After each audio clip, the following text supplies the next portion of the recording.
안녕하세요. 택작가입니다. 오늘은 전쟁과 평화의 역사 네 번째 시간입니다.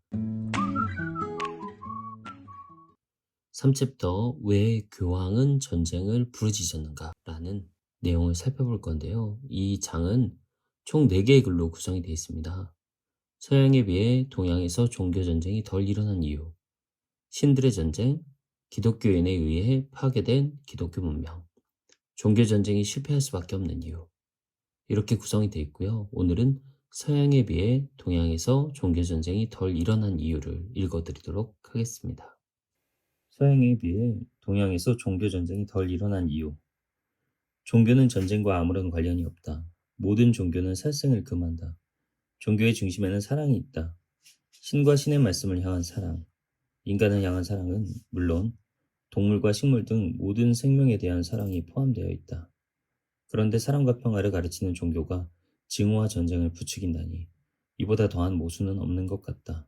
그러나 지극히 철학적인 힌두교의 바가바드 기타에서 성경에 이르기까지 위대한 종교의 성서들은 대부분 전쟁을 주요 화제로 삼고 있다. 바가바드 기타에서는 비슈누 신의 인간 형상인 크리슈나가 영웅 아르주나에게 마차를 끌게 하여 전장으로 데려간다. 그러나 자신의 친척과 친구, 스승이 적군의 대열에 서 있는 것을 본 아르주나는 출정을 망설인다. 사랑하는 사람들을 상대로 어떻게 전쟁을 할 수 있단 말인가. 그러자 크리슈나는 아르주나에게 그런 나약한 생각일랑 잊고 전사의 의무를 다하라고 다그친다. 크리슈나의 최고 계명은 의무를 다하라. 행동의 성공 여부를 묻지 말아다. 이런 구호 아래 수백 년 동안 수많은 사람이 전쟁터로 향했다. 그들은 모두 신이 자기 편이라고 확신했다. 따라서 인류 역사의 거의 모든 전쟁은 성전으로 해석될 수 있다. 종교의 사제들은 전사들의 무기에 축복을 내려주었고 지금까지도 이러한 전통이 이어지고 있다. 신을 따르지 않았던 나치도 똑같은 짓을 했다. 신이 우리와 함께하도다. 나치군의 버클에는 이런 글귀가 새겨져 있다. 신이 자기 편이라고 믿는 군인들이 자신의 행동, 자신의 범죄에 아무런 양심의 가책을 느끼지 않았다는 것은 당연한 일이다. 군인들의 이러한 맹목적 충성이 가장 참혹한 결과를 불러온 것이 30년 전쟁이었다. 보병장 카스파 브룸프전은 1643년 임종을 앞두고서 공책을 뒤적이며 이렇게 적었다. 그동안 내가 416명의 남자와 928명의 여자와 56명의 죄 없는 어린아이를 죽였구나. 전투에서 목을 벤 남자의 수는 헤아릴 수조차 없고 500채의 농가를 불태웠으며 800여 명의 처녀를 강간했다. 그렇지만 나는 죽음의 문턱을 넘어서자마자 영원한 복락에 들 것이며 심판의 불꽃을 피해갈 것이다. 단 한 번도 신의 뜻을 거스른 적이 없었고 신이 말씀을 어긴 적이 없었기 때문이다. 성경에도 신은 전쟁의 동반자로 등장한다. 신은 자신이 선택한 이스라엘 민족에게 축복의 땅을 약속한다. 신은 자신이 선택하지 않은 민족, 즉 가나안족이 이미 그 땅에 살고 있다는 사실을 알았다. 그러니 이스라엘 민족이 축복의 땅에 살기 위해서는 힘들고 고단한 전쟁을 거쳐야 하며 정복에 성공한 다음에는 계속해서 외적의 침입에 시달릴 수밖에 없다. 이슬람의 성서인 쿠란 역시 호전적 정신으로 가득하다. 이슬람의 신이 유대교, 기독교의 신과 동일하다는 사실을 생각한다면 그리 놀랄 일도 아니다. 이웃사랑을 열정적으로 실천하고 전파한 예수조차 가끔은 공격적이고 호전적인 모습을 보였다.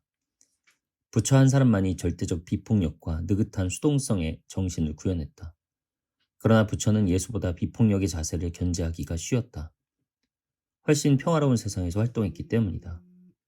예수는 말 그대로 전쟁의 한복판에 있었다. 로마가 유대민족을 지배하고 있었던 것이다.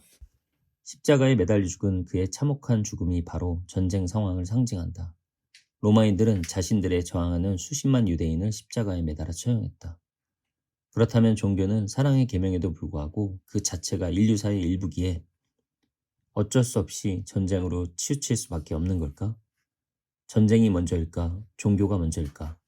그건 알 수 없지만 처음부터 둘이 공존했다는 주장이 우세하다. 성경에도 그런 면모가 엿보인다.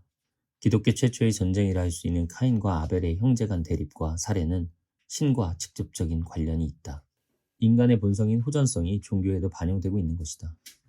종교는 자기 모순을 안고 있다. 인간의 선한 면이 승리하도록 돕지만 승리라는 말 자체가 이미 전쟁을 전제로 한다.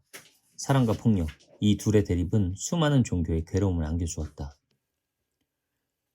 물론 종교에 따라 정도의 차이가 있어서 동양의 종교가 서양 종교보다 훨씬 평화적이라는 느낌이 든다. 이는 일신론과 관련이 있다. 유일신은 다른 신을 허용하지 않는다. 이와 같은 신의 이기주의는 타 종교에 대한 관용을 허락하지 않는다. 심지어 다른 종교를 이단으로 몰아붙인다. 반대로 힌두교처럼 많은 신을 숭배하는 종교는 타 종교의 신에게서 별다른 영향을 받지 않는다. 더구나 불교와 도교는 애당초 신이 없다.